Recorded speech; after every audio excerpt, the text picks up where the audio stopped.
Imagine a historical twist. Spain and Portugal, two proud nations of the Iberian Peninsula, decide to unite and form a single, powerful country. What would this new nation look like in terms of land size, population, ethnic and religious composition, economy, military strength, and global influence? Let's dive deep into the fascinating possibilities. First, the total area of this new state would be 598,082 square kilometers. With this size, it would rank as the 46th largest country in the world, positioned between Ukraine and Madagascar. Of this land area, Spain would contribute 505,992 square kilometers, while Portugal would account for 92,090 square kilometers. Looking at the population of this country, it would have a total of 58,301,792 citizens. This number would place it between Italy and Kenya as the 26th most populous country in the world. Of this population, 47,889,958 would come from Spain,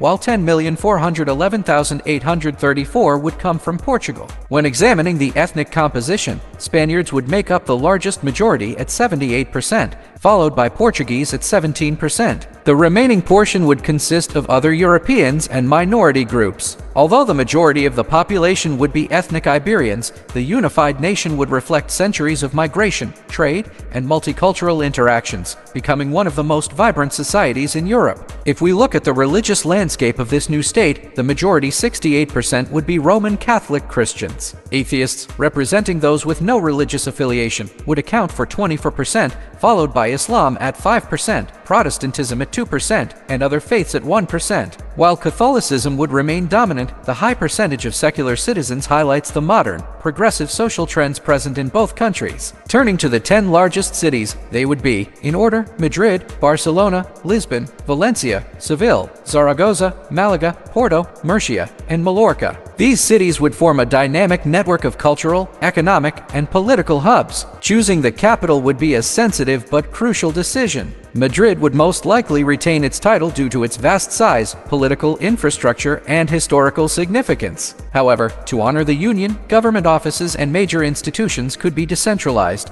with Lisbon hosting important international organizations, ministries, or cultural centers symbolizing the genuine partnership between the two peoples. Looking at the economy, the total gross domestic product (GDP) would be around $2.11 trillion. With this figure, the new country would rank as the 11th largest economy in the world, positioned between Brazil and Russia. Of this total, Spain would contribute $1.79 trillion, while Portugal would provide the remaining $320 billion. The economy would be highly diversified, with major sectors including tourism, automotive and aerospace manufacturing, renewable energy, agriculture, financial services, and technology and innovation hubs. A united Spain-Portugal would emerge as a strong economic player both within the European Union and on the global stage. The GDP per capita would average around $36,190. With this annual per capita income, the country would rank 28th globally, positioned between Italy and the Bahamas, indicating a high-income, developed economy with strong growth prospects for the future. Looking at the military strength of this new country, it would have a total of 157,282 active military personnel. This would place it as the 38th largest active military force in the world, positioned between Ethiopia and Myanmar. Of these troops, Spain would contribute 133,282 soldiers, while Portugal would provide 24,000. The united military would operate 351 tanks, 576 aircraft, and 194 naval vessels. This combined force would be fully aligned with NATO standards, possessing strong and modern land, sea, and air capabilities capable of both regional defense and overseas operations. In terms of defense spending, the new country would have a total military budget of $28 billion. This would place it 18th among the world's largest defense budgets, positioned between Israel and the Netherlands. Of this amount, Spain would contribute $23.4 billion, while Portugal would provide $4.6 billion.